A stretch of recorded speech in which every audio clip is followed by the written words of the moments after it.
बिस्मिल्लाहिर्रहमानिर्रहीम। अस्सलाम वालेकुम नाज़रीन, आप यूट्यूब चैनल देख रहे हैं। मैं इमरान खान हूँ। इस वक्त की जो लेटेस्ट सूरत हाल है वो मैं आपको बता देता हूँ कि इस्लामाबाद को टच कर लिया है हर तरफ से आने वाले काफिलों ने। खैबर पख्तूनख्वा की जानिब से जो काफिले पहुंचे हैं, यानी जो M1 के ऊपर से जो काफिले पहुंचे हैं, वो कहाँ कहाँ से हैं मैं आपको बता देता हूँ। बड़ी तादाद में काफिले पहले इकट्ठे हुए DI खान में काफिले पहुंचे थे। कुछ जो हैं वो बलूचिस्तान से, 3 बड़े काफिले थे जो बलूचिस्तान से आए थे। सरदार अयाज खान खेतरान का काफिला था, वो पूरा ही बलूचिस्तान क्रॉस करके आ रहे हैं क्योंकि वो खेतरान का इलाका वो बिल्कुल अलग साइड पे है। तो वहां से वो लोग पहुंचे और उनके लिए एक बड़ा लंबा और कठिन सफर था, लेकिन वो पहुंचे। सलार खान पहुंचे, बलूचिस्तान की जो क़यादत है वो लोग पहुंचे, ये DI खान में आ गए। इसके बाद जो खैबर पख्तूनख्वा के साउथ के एरियाज हैं, सदरन एरियाज हैं, वहां से 3 काफिले, शेर अफजल मरवत के भाई का काफिला था, फिर उमर अमीन गंडापुर का काफिला अपना था। इसके अलावा जो है वो एक बड़ा काफिला शाहिद कटक का था। ये काफिले सारे DI खान में इकट्ठे हुए, फिर ये आगे बढ़े। जब ये सी पैक पे आए तो वहां पुलिस ने इनके सामने रुकावटें रखी थी, तो इनका पहला इनकाउंटर वहां पे हुआ, पुलिस के साथ सामना हुआ और वहां पे बड़ी जबरदस्त झड़पें पुलिस के साथ चल रही थी। इतने में मियाँ वाली के लोग जो है वो उकब से कामयाब हो गए और उन्होंने रुकावटें तोड़ के सी पैक के ऊपर रास्ता बना लिया। जब मियाँ वाली के लोग पीछे से आए तो सामने से जो है वो कुछ लोग इस तरफ को गए और पुलिस बीच में सैंडविच बन गई और फिर काफिलों के लिए रास्ते खुल गए। ये लोग रात को टाइमली निकल पड़े थे और इन्हें मौका मिल गया सी पैक के ऊपर पुलिस को खुदेड़ने का। तो जब पुलिस भाग गई तो ये लोग मोटरवे पे पहुंच गए जो पेशावर से इस्लामाबाद की जानिब जाती है। अब इनके सामने रुकावटें बहुत कम थी, जो रुकावट आई है ये उसको उखाड़ते गए, उसको हटाते गए। और ये इतना बड़ा काफिला था कि एक आम शहरी ने एक वीडियो बना के शेयर की, वहां बैठा हुआ था, उसने 10 मिनट तक उसने रिकॉर्डिंग की है। तो 10 मिनट बस गाड़ियां भागती ही जा रही हैं और अच्छी खासी रफ्तार में गाड़ियां जा रही थी और वो उसके बाद भी वीडियो बना सकता था, काफिला खत्म नहीं हुआ था। तो 10 मिनट तक अगर गाड़ियां भागती जा रही हैं और इतनी ज्यादा गाड़ियां जा रही हैं सारे, और रोड के दोनों तरफ, आने वाली साइड पे भी और जाने वाली साइड पे भी, तमाम रास्ते इस्लामाबाद की तरफ जा रहे थे। तो ये लोग जाकर उतरे हैं, इस्लामाबाद से ज्यादा दूर नहीं है वो इलाका, ये अटक का एक एरिया है, वहां से ये उतरे नीचे और वहां से उतर के फिर इन्होंने रास्ता लिया इस्लामाबाद टोल प्लाजा का। ये इस्लामाबाद टोल प्लाजा से 15 किलोमीटर पहले जाकर रुक गए थे और इंतजार कर रहे थे अली अमीन गंडापुर का। इन्हें यह तवक्को भी थी कि अली अमीन गंडापुर पीछे से हमें कॉल भी कर सकते हैं कि उल्टे आओ वापस, कटी पहाड़ी के इलाके में जो रुकावटें उनको पीछे से मिलकर हमारे साथ मदद करो, लेकिन इन्हें यह कॉल नहीं आई। ये पूरा काफिला वहीं पर मौजूद रहा और जो अटक के शहरी हैं वो भी निकले और निकल के वो भी इस्लामाबाद टोल प्लाजा की तरफ आकर वो भी जमा हो गए। तो ये बहुत बड़ी तादाद में लोग हैं। खावर बुखारी साहब हैं अटक के, और बहुत सारे लोग हैं अटक के, कुछ MPs हैं जो अटक से इलेक्शन जीते हैं, वो लोग भी हैं। तो ये सारे लोग आए और ये भी आके मोटर पे इकट्ठे हो गए। अब ये मियाँ वाली और अटक के लोग हैं, इनके अलावा बलूचिस्तान के और जो साउथ एरियाज हैं खैबर पख्तूनख्वा के, ये उनके लोग हैं। बन्नू से आए हुए लोग हैं, जनाब ये करक से आए हुए लोग हैं, ये वजीरिस्तान से आए हुए लोग हैं, ये DI खान से आए हुए लोग हैं। तो ये सारे लोग वहां इकट्ठे हो गए। अब ये हो गया काफिले का एक हिस्सा। यहां क्लेम किया जा रहा है कि 1 लाख के करीब लोग इसके साथ शायद मौजूद हैं, इतनी बड़ी तादाद में। अच्छा, जो दूसरा काफिला है जो बहुत बड़ा है वो अली अमीन गंडापुर का है और उसके अंदर भी 3 काफिले शामिल हो चुके हैं। एक उसके अंदर जो है वो मालाकंड डिवीजन शामिल हो गया, दूसरा उसके अंदर जो हजारा डिवीजन है वहां से जो लोग आए वो काफी लड़ते हुए आए, उन्होंने 3 रुकावटें दूर की, पंजाब में से गुजर के वो अली अमीन गंडापुर के पास आकर मिले। फिर इसी तरह जो मालाकंड के लोग हैं या चित्राल के लोग हैं या गिलगित बल्तिस्तान के लोग हैं वो भी इन्हीं रस्तों से होते हुए अली अमीन गंडापुर के काफिले से मिले। फिर गंडापुर का अपना एक काफिला है, पेशावर और सराउंडिंग के इधर जितने शहर हैं, आप कोहाट को ले लें, बाकी जगहों को ले लें, चारसदा को ले लें, ये सारे उनके साथ इकट्ठे हुए और इन्होंने आकर मोटरवे पे ट्रेवल करना शुरू किया। आगे इनको स्वाबी और मर्दान से जो वहां के कारकुन है उन्होंने ज्वाइन किया, ये सबसे आखिर में ये शामिल हुए क्योंकि ये सबसे करीब थे। और अब इनके सामने कटी पहाड़ी थी। कटी पहाड़ी वो एरिया है जहां पे 20,000 के करीब एहलकार मौजूद थे और ये प्रोफेशनली ट्रेंड है। इन्होंने काफी दिनों तैयारियां की हैं, बड़ी इन्होंने मैपिंग शैपिंग की है, हर चीज के हथियार जो इनको चाहिए थे वो इनको दिए गए हैं। इनके पास स्टन ग्रेनेड्स भी थे। ये स्टन ग्रेनेड जो होता है ना, मैंने पहले भी आपको एक दफा बताया था, ये इस्तेमाल हो चुका है माजी में। एक ऐसा ग्रेनेड है जिसको, ये मिलिट्री ग्रेड वेपन है, इसको इस्तेमाल किया जाता है जब कोई तंगो तारीख गलियों में या बंद घरों के अंदर ऑपरेशन किया जाता है मिलिट्री की जानिब से, तो इस ग्रेनेड को पहले अंदर फेंकते हैं। आपने देखा होगा अक्सर फौजी पहले अंदर ग्रेनेड फेंकते हैं, उससे एक धमाका होता है, धुआं होता है, फिर वो अंदर दाखिल होकर अटैक कर देते हैं। इस ग्रेनेड की खूबी यह है कि जहां पे ये फेंका जाता है ना, तो चंद सेकंड के लिए लोग हवास बाख्ता हो जाते हैं। यानी अगर उनके पास वेपन भी है तो वो फायर नहीं कर सकते। ये इंसान के आसान खता कर देता है। इतना ज़बरदस्त इसका धमाका और इसकी शिद्दत होती है, इसका थ्रस्ट इतना ज़्यादा है कि ये बंदा मारता तो नहीं है लेकिन आदमियों को बेबस कर देता है। तो इसको इस्तेमाल किया गया है। बल्कि कुछ ग्रेनेड जो है, जो बाद में इन्होंने रिकवर किए वहाँ से पाकिस्तान तहरीक इंसाफ के कारकुनों ने, तो सुहेल अफरीदी ने निकाल कर दिखाए भी हैं सूबाई वजीर ने कि ये स्टन ग्रेनेड्स हैं और ये हमारे खिलाफ इस्तेमाल कर रही है रियासत, तो ये जुल्म है, ये हमारे साथ ना किया जाए। कुछ कारकुन जो है वो गिरफ्तार भी हुए पाकिस्तान तहरीक इंसाफ के, जो खैबर पख्तूनख्वा के काफिले के साथ आ रहे थे। तो उसके बदले में तहरीक इंसाफ के कारकुनों ने पुलिस वालों को यरगमाल बना लिया और फिर उनके साथ बातचीत करके पुलिस वाले छोड़ दिए और कारकुन जो है वो अपने वापस ले लिए। मौके के ऊपर ही फैसला हो गया, ना कोई अदालत ना कोई और चीज़। पुलिस वालों ने भी कहा ठीक है, अब अपने बंदे वापस लो, इनके बंदे छोड़ दो। पुलिस वाले कई जगहों पे पाकिस्तान तहरीक इंसाफ के कारकुनों के हत्थे चढ़े, लेकिन उन्होंने विजुअल्स बनाए तहरीक इंसाफ के कारकुनों ने, उनको सोशल मीडिया पे डाला भी कि हम इन्हें पानी पिला रहे हैं, हम इनका ख्याल कर रहे हैं। दूसरी तरफ कोई कारकुन अगर पुलिस के हत्थे चढ़ जाता है तो वो बहुत डंडे मारते हैं। ये हमने विजुअल देखा है कि अकेला कारकुन या 2 कारकुन या 4 कारकुन जहां पे पुलिस वालों के नरगे में आए, पुलिस वालों ने उनको बहुत मारा। लेकिन दूसरी जानिब आप ये देखेंगे जब अकेला पुलिस वाला या 2 4 5 पुलिस वाले कारकुनों के कब्जे में आ जाते हैं तो वो पानी भी पिलाते हैं, उनका ख्याल भी रखते हैं। हालांकि ये मैंने एक नई चीज़ देखी कि पुलिस वाले खुद इमरान खान जिंदाबाद के नारे लगा रहे थे और वो ये कह रहे थे कि अल्लाह दी कसमें इमरान खान जिंदाबाद। तो पाकिस्तान तहरीक इंसाफ के कारकुनों ने वीडियोस बना के पुलिस वालों को छोड़ा कि जी आप जाएं, हमने आपको कुछ नहीं कहना, और आप बताएं आपके साथ किसी ने टॉर्चर किया, किसी ने जुल्म और ज्यादती की, किसी ने आपको कुछ नहीं कहा। तो ये इमरान खान साहब की तरबियत है। हाँ, ये जरूर है कि जब सामने से पुलिस मार रही होती है तो यहां से कारकुन भी पत्थर फेंक रहे होते हैं, ये भी उनके साथ लड़ते हैं। लेकिन अगर पकड़ लेते हैं तो दोनों का रवैया बिल्कुल मुख्तलिफ है। अगर पुलिस पकड़ लेती है कारकुन को तो बहुत मारती है, कारकुन पकड़ लेते हैं पुलिस को तो वो कुछ भी नहीं कहते, बल्कि वो बाहिफाजत छोड़ कर आते हैं, तरीका भी बताते हैं कि यहां से चले जाओ। कटी पहाड़ी में कोई 20,000 के करीब एहलकार थे, ट्रेंड एहलकार थे, उनके पास बेशुमार शेल थे, उन्होंने हजारों शेल फायर किए हैं। वहां से पत्थर भी फेंके गए गाड़ियों के ऊपर, स्टन ग्रेनेड्स भी मारे गए गाड़ियों के ऊपर, और गोली भी चली है, रबड़ की गोलियां बहुत ज्यादा चली हैं। लेकिन इसके बावजूद जो पाकिस्तान तहरीक इंसाफ के काफिले में मुराद सईद की पूरी टीम है, जो इस वक्त खैबर पख्तूनख्वा की काबीना का हिस्सा भी है, उन लोगों ने ये रुकावटें अबूर कर ली और वो पहाड़ों पर चढ़ गए। उन्होंने पुलिस से उनकी जगह छीन ली और ये 20,000 पुलिस एहलकार जो वहां पे मौजूद थे, ये वहां से भाग गए और इन्होंने देहातों में और इधर उधर मुख्तलिफ जगहों पे भागकर अपनी जान छुड़ाई। जबकि कारकुनों ने अब कटी पहाड़ी का सबसे मुश्किल मरहला अबूर कर लिया है। खैबर पख्तूनख्वा से जब भी कोई काफिला आता है ना, तो उसके सामने जो सबसे मुश्किल मरहला होता है, जिसको पार करना बिल्कुल मुमकिन नहीं होता। यानी अगर किसी भी पॉलिटिकल पार्टी को आप कहेंगे कि ये रुकावटें पार करो तो वो कहेगी इनसेन है, ये हो नहीं सकता। ये तो पाकिस्तान तहरीक इंसाफ कोई जुनूनी पार्टी है, ये उसको क्रॉस कर लेते हैं हर दफा।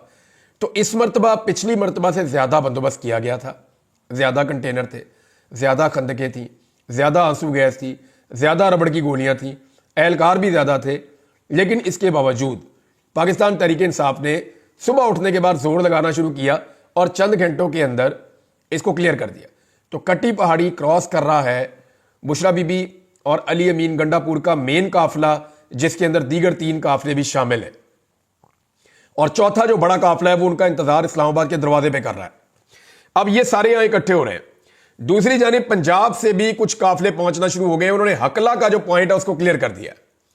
हकला जो है वो एक बड़ा मुश्किल पॉइंट था, उसको भी पंजाब से आने वालों ने क्लियर कर दिया है। तो ये सारे काफिले इस वक्त इकट्ठे हो जाएंगे मोटरवे के ऊपर। मोटरवे पे इकट्ठे होने वाले लोगों की जो गिनती है वो बहुत बड़ी है। यानी इतनी बड़ी तादाद में आज तक पाकिस्तान की तारीख में पाकिस्तानी इस्लामाबाद की तरफ नहीं आए। ये सबसे बड़ी तादाद में पहली मरतबा पाकिस्तानी इस्लामाबाद पहुंचे और हर तरह की रुकावट और फस्तायत को अबूर करके पहुंचे। अभी पंजाब के कुछ मामला हैं, देखिए अगर अयाज खान खेतरान पूरा का पूरा बलूचिस्तान क्रॉस करके वो इस्लामाबाद पहुंच सकता है, तो जो पंजाब के शहरी है या वहां की जो लीडरशिप है वो क्यों नहीं इस्लामाबाद पहुंच पाई। अभी रावलपिंडी और इस्लामाबाद का इम्तिहान बाकी है, उन्होंने अपनी तवानाइयां बचा के रखी हुई हैं। अभी उनके अनाउंसमेंट आना शुरू हुए हैं कि मगरिब के वक्त वो अपनी कार्रवाई शुरू करेंगे। आखिरी रुकावट इस वक्त कौन सी है पाकिस्तान तहरीक इंसाफ के सामने, या जो बड़े काफिले आ रहे हैं उनके सामने? अब उनकी ताकत बहुत बढ़ गई है काफिलों की और वो बहुत जबरदस्त शिद्दत के साथ आ रहे हैं। लेकिन आखिरी रुकावट जो है वो है 26 नंबर। 26 नंबर का जो एरिया है, यहां पे पुलिस पूरा बंदोबस्त करती है कि इसको कोई क्रॉस ना कर सके। लेकिन यहां प्रॉब्लम यह है कि अंदर की तरफ से बड़ा दबाव है रावलपिंडी और इस्लामाबाद के शहरियों का। जब वो इस्तकबाल करने के लिए आएंगे तो पुलिस के लिए वहां खड़ा होना मुमकिन नहीं रहेगा। तो ये कंटेनर, जैसे हमने पहले देखा, कंटेनर तिनकों की तरह लोग कभी उधर धकेल रहे हैं, कभी उधर धकेल रहे हैं। जो कंटेनर्स वेल्ड किए हुए थे उनको गाड़ियों के साथ खींच कर ले जाते हैं, कंटेनर्स को रस्से डाल के खींच लेते हैं। तो कारकुनों ने कसर कोई छोड़ी नहीं। अभी तो रस्ते में कोई कंटेनर दिखाई नहीं दे रहा। ये सारे लोग तमाम रुकावटें, तमाम खंदकें उबूर करके, यानी इस वक्त किया ये हुआ है कि आज़ाद कश्मीर का, गिलगित बल्तिस्तान का, इवन मरी का, इस्लामाबाद के साथ या पंजाब के साथ राब्ता मुनक़ता किया गया। हत्ता कि खैबर पख्तूनख्वा के साथ भी इनका राब्ता मुनक़ता कर दिया गया और ये इस हुकूमत ने डर के मारे किया है। लेकिन जहां जहां पे रस्ते बहाल हो रहे हैं, लोग निकल रहे हैं और पहुंच रहे हैं। अगर हुकूमत ने फौरी तौर पे मामलात को दुरुस्त ना किया तो जो बड़ी तादाद में लोग मजीद पीछे से आना चाह रहे हैं, वो कुमक जब पहुंचेगी तो हुकूमत के कंट्रोल से चीज़ें बाहर हो जाएंगी। लाखों लोग आगे बढ़ रहे हैं और इस्लामाबाद के काफ़ी करीब पहुंच चुके हैं। इस्लामाबाद पे एक बहुत बड़ा हुजूम दस्तक दे रहा है पाकिस्तानियों का। ये पूरे पाकिस्तान से आए हुए लोग हैं जो 25 करोड़ पाकिस्तानियों की नुमाइंदगी कर रहे हैं इस्लामाबाद के दरवाजे पर। अब 26 नंबर को जब ये क्रॉस करेंगे तो इनकी अगली मंजिल होगी डायरेक्टली डी चौक। डी चौक में क्या होगा? डी चौक में मुझे ऐसा लगता है कि इन लोगों के पहुंचने से पहले ही जितनी लड़ाई होनी है वो हो जानी है और इस्लामाबाद के शहरी निकल आएंगे। आमिर मुगल ने कहा है कि हम अपनी तवानाइयां ज़ाया नहीं कर रहे, लेकिन हम सबको कह रहे हैं कि तैयार हो जाएं, अपनी अपनी चीज़ें तैयार कर लें। इमरान खान साहब से एक मुलाकात भी हुई है। देखिए, इमरान खान साहब को जेल में एक पैगाम भिजवाया गया और वो पैगाम लेकर बैरिस्टर गौर गए। इमरान खान साहब ने उस पैगाम के ऊपर ओके नहीं किया। देखिए, इमरान खान साहब को इससे पहले ऑफर थी कि आपको बनी गाला शिफ्ट कर देते हैं, आप हाउस अरेस्ट हो जाएं, चीज़ें चंद दिनों में बेहतर हो जाएंगी, आप इसको कॉल ऑफ कर दें। आज फिर इमरान खान साहब को कहा गया कि आपकी कुछ और बातें भी मान लेते हैं, किसी एक बात के ऊपर आ जाएं, आप इसको कॉल ऑफ कर दें। बल्कि यह भी कहा गया कि आपको खैबर पख्तूनख्वा भेज देते हैं, आप वहां चले जाएं, लेकिन इस वक्त इस एहतजाज को कॉल ऑफ कर दें। तो इमरान खान साहब ने कहा नहीं, पहले डी चौक पहुंचो फिर फैसला करते हैं। तो उन्होंने अपने कारकुनों को यह कहा कि आपने डी चौक पहुंचना है और इमरान खान साहब की अहलिया बुशरा बीबी अली अमीन के साथ मिलकर लीड कर रही है और वो तकारीर भी उन्होंने की है 2-3 दफ़ा। कारकुनों को उन्होंने पैगाम दिया कि हमने इमरान खान को लेकर वापस आना है, वो सिर्फ मेरा शौहर नहीं है, वो पाकिस्तान का बहुत बड़ा लीडर भी है और हमने उसको लेकर वापस आना है, आपने मेरा साथ देना है।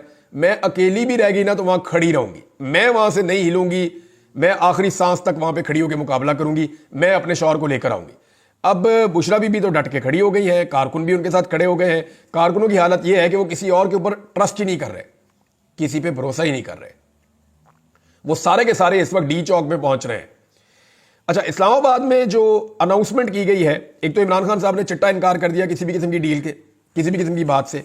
इमरान खान साहब के हासाब वैसे बहुत मजबूत हैं, दाद देनी पड़ेगी। इतना प्रेशर डाल के इन हालात में बंदा अपनी बात मनवा लेता है, लेकिन इमरान खान साहब ने कहा नहीं, उधर पहुंचो फिर बात करते हैं। तो पाकिस्तान तहरीक इंसाफ पहुंच रही है। अब पंजाब की क़यादत को यह सोचना पड़ेगा उन्होंने कब निकलना है और कैसे निकलना है और कैसे पहुंचना है। 10-12 काफिले जो निकल पड़े थे, जो रास्ते में आ गए थे, वो लोग तो अपने पहुंचने का बंदोबस्त कर रहे हैं। मैंने आपको उन सबके नाम बताया पिछले वीलॉग में।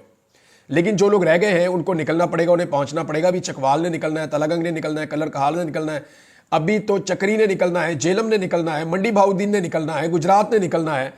ये सारे एरियाज अभी बाकी हैं। इन्होंने निकलकर रावलपिंडी और इस्लामाबाद की तरफ आना है। बहुत बड़े काफिले जो है वो जीटी रोड से आएंगे, कुछ काफिले मोटरवे से आएंगे और मोटरवे के ऊपर इस वक्त पाकिस्तान तहरीक इंसाफ के लोग ना सिर्फ M1 पर जो पेशावर से आ रही है, बल्कि M2 पर जो लाहौर से आ रही है, उसके ऊपर भी काफिले मौजूद हैं और ये सारे इस्लामाबाद की जानिब बढ़ रहे हैं। घंटे घंटे बाद जनाब हुकूमत की प्रेस कॉन्फ्रेंस हो रही है, उनकी घबराहट सबके सामने है, हुकूमत बहुत परेशान है और इमरान खान साहब अब ऐसा लगता है कि बाहर आ जाएंगे। उसकी वजह मैं आपको बताता हूं। कल है जी 26 तारीख। 26 तारीख को इमरान खान साहब के रिमांड की पेशी है, जो रावलपिंडी वाला मुकदमा है।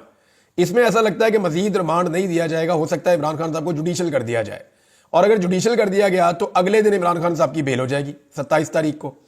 तो यही एक नया मुकदमा है जिसमें इमरान खान साहब को मजायका खेज मुकदमे में अंदर रखा गया है। दूसरा, जो इमरान खान साहब का लाहौर में 8 मुकदमात वाला मामला चल रहा है, वहां पे हुकूमत के पास अब कोई ऐसी वजह नहीं है कि इमरान खान साहब की जमानत ना होने दी जाए। बाकी सारे केसेस में उनकी जमानत हो गई है, तो इन 8 केसेस में भी हो जानी चाहिए। अगर 27 तारीख को इमरान खान साहब को इन 8 केसों में जमानत मिल जाती है और रावलपिंडी वाले एक में मिल जाती है, तो फिर इमरान खान साहब एक आजाद शहरी हैं, इसलिए कि इससे पहले के तमाम मुकदमात में इमरान खान साहब या तो बाइज्जत बरी हो चुके हैं, या उनकी सजा मुअत्तल हो चुकी है, या इमरान खान साहब जो है उनकी जमानत कंफर्म हो चुकी है। अब इस वक्त 27 तारीख की तरफ सब लोग देख रहे हैं। अगर 26 तारीख को अगर पहुंच जाते हैं सब लोग डी चौक में, तो 26 को जो अदालती कार्रवाइयां होंगी और जो 27 को होंगी, उनके नतीजे में बहुत मुमकिन है कि इमरान खान साहब रिहा हो और वो रिहाई के बाद फौरी तौर पर इस्लामाबाद आए और डी चौक में खड़े होकर वो अपने लोगों से तकरीर करें और उनसे खिताब करें, और खिताब करने के बाद वो अपने मुतालबात रखें और अगली तारीख देखकर फिलहाल वापस चले जाएं। ये एक सूरत हो सकती है, विन विन सिचुएशन सबके लिए। लेकिन अगर इन लोगों के साथ जोर जबरदस्ती की गई तो खुदा ना खास्ता कोई सानिया भी हो सकता है। और हुकूमत को इस बात का ख्याल रखना चाहिए कि दूसरे सूबों से पुलिस बुलाई हुई है, वो पुलिस वाले बेचारे बीमार हो रहे हैं, उनको रात को तंबुओं के अंदर सर्दी में सुला दिया, उनको ठंड भी लग रही है, ना उनको खाना पीना अच्छा मिल रहा है, ना उनका कोई ख्याल रख रहा है, उनको सिर्फ डंडे पकड़ाए हुए हैं आपने लोगों को मारने हैं, वो बेचारे अपने घरों से इतनी दूर आए हुए हैं। तो मेरी एक गुजारिश उन पुलिस वालों से है कि आपने अपनी सिक्योरिटी का बहुत ख्याल रखना है। यहां पे ऐसे अनासर हैं जो फायदा उठा सकते हैं इस सारी सिचुएशन का, लिहाजा किसी भी दहशतगर्दी से, किसी भी वाकये से आपने अपने आप को बचाना है। किसी की सियासत या किसी की दहशतगर्दी की आपने भेंट नहीं चढ़ना। जहां पे आप सोएं या जहां पे आप आराम करें, वहां पे आपको अपनी सिक्योरिटी के लिए खुद बंदोबस्त करना है, अपने लोगों को खड़े करना है, एक एक बंदे को चेक करना है और फिर आपने उनको आने देना है। अदरवाइज ये यानी एक लैप्स हो जाएगा ना, तो सिक्योरिटी का लैप नहीं होना चाहिए। सिक्योरिटी वालों को चाहिए कि खुद अपना भी ख्याल रखें और अपने साथ जो साथी आए उनका भी ख्याल रखें, क्योंकि इस्लामाबाद इंतजामिया तो खुद गर्ज है, हुकूमत को तो आपसे कोई गर्ज नहीं है। वो तो ऐसा लगता है कि उन्होंने पुलिस वालों को बीमार होने के लिए बुलाया और बीमार होने के लिए छोड़ दिया है। इस्लामाबाद और रावलपिंडी की आवाम के लिए एक गुजारिश है, ये लोग लगभग जब पहुंचेंगे तो 2 दिन हो जाएंगे इनको चले हुए, और शदीद लड़ाई के बाद ये लोग पहुंचे हैं आपके पास और इन्होंने बड़ी तकालीफ बर्दाश्त की है, आंसू गैस की शेलिंग खाई है, डंडे खाए हैं, बड़ा जागते रहे हैं, बड़ी देर लड़ते रहे हैं। तो ये लोग बड़ी तकलीफ बर्दाश्त करके आ रहे हैं। तो जो अनाउंसमेंट की गई है वो ये है कि बिस्किट, केक, खाने पीने की अशिया, पानी, जूसेस और जो गर्म कपड़े हैं, कंबल हैं, ये जो मुजाहिरीन आ रहे हैं उनको फराम किए जाएं और उनको वेलकम किया जाए, ताकि उन्हें लगे कि वो दारुल हुकूमत में आए हैं। दारुल हुकूमत में जो हुकूमत है वो तो पाकिस्तानियों को वेलकम नहीं कर रही, उन्होंने तो इसको एक किले में बना दिया था, कन्वर्ट कर दिया था, जिसके अंदर कोई दाखिल नहीं हो सकता। लेकिन दारुल हुकूमत के लोगों को चाहिए कि वो वेलकम करें। और ये जो डीपीओ है उसको लोग सारा दिन ढूंढ रहे थे। अगर किसी सरकारी अफसर ने यूनिफॉर्म में बैठ के सियासी बयान देखना है ना या देना है, तो वो पहले इस बंदे की शक्ल देखे, गौर से देखे और फिर इबरत हासिल करें जो लोगों ने इसके साथ कर दी है। होना तो ये चाहिए जब हुकूमत तब्दील हो तो इस डीपीओ को एक दिन अटक के पुल पे खड़ा किया जाए और जो भी खैबर पख्तूनख्वा से आई है उसको वेलकम करे। और ये कोई बुरी बात नहीं है, इसने तौहीन की थी लोगों की, लिहाजा इसको उन्हें वेलकम करना चाहिए। डीपीओ कहीं दिखाई नहीं दे रहा, पता चला है उसको टिकटॉक का भी शौक है, अब जितने मर्जी बना ले। अटक की हर दीवार पे उसका नाम लिखा हुआ है। अटक के शहरियों ने हर जगह पे डीपीओ को चैलेंज किया और उसको उसका चैलेंज याद दिलाया, लेकिन डीपीओ कहीं दिखाई नहीं दिया। तो ये एक निशान इबरत है जिसको सारी ब्यूरोक्रेसी हमेशा याद रखे। मैंने आपसे जिक्र किया कि अहमद फराद का बहुत बड़ा रोल है, वो अपनी शायरी के जरिए लोगों को उभारते हैं, उनको लेकर आते हैं, उनके अंदर इनकलाब पैदा करते हैं। इसी तरह इस डीपीओ का भी बहुत बड़ा रोल है कि इसने जो कुछ बोला उसके बाद लोग बहुत गुस्से में थे और वो इसको ढूंढते ढूंढते अटक को क्रॉस कर गए। नाज़रीन, एक हिकमत अमली हुकूमत ने और बनाई है और वो ये है कि अब वो सोशल मीडिया के जो एक्टिविस्ट है या सोशल मीडिया के जो जर्नलिस्ट हैं उनको अब गिरफ्तार करेगी। हुकूमत ने हिकमत अमली इसलिए बनाई है कि उनको ये आइडिया हो गया है कि हमने तमाम पाकिस्तान के मीडिया को ब्लॉक कर दिया है। इलेक्ट्रॉनिक मीडिया और अखबारात कुछ नहीं दिखा रहे, कुछ नहीं बता रहे, हकायक सामने नहीं आ रहे, हमारी मर्जी की कवरेज हो रही है। ये सोशल मीडिया के ऊपर जो जर्नलिस्ट हैं ये जो कवरेज कर रहे हैं इसका बहुत बड़ा इंपैक्ट आ रहा है। तो अब फैसला किया गया इनको गिरफ्तार कर दिया जाए। तो जितने भी हमारे सोशल मीडिया के सहाफ़ी ग्राउंड के ऊपर इस वक्त कवरेज कर रहे हैं वो अपना ख्याल रखें, इकट्ठे रहें और कोशिश करें कि जितना ज्यादा हो सके वो गिरफ्तारी को अवॉइड करें। अगर वो गिरफ्तार खुदा न खास्ता हो जाएंगे, हम उनके लिए भरपूर आवाज उठाएंगे, हम उनके लिए वकला भी मुहैया करेंगे, पूरा जोर भी लगाएंगे, सहाफ़ती तंजीमों को भी एक्टिवेट करेंगे। हम जो हमसे बन पड़ेगा हम करेंगे, लेकिन उनसे गुजारिश ये है कि वो ग्राउंड पे तो जरूर मौजूद हैं लेकिन वो गिरफ्तारी से अवॉइड करें और गिरफ्तार होने से खुद को बचाएं। अब तक के लिए इतने ही, अपना ख्याल रखिएगा, अपने चैनल का भी। अल्लाह हाफिज़।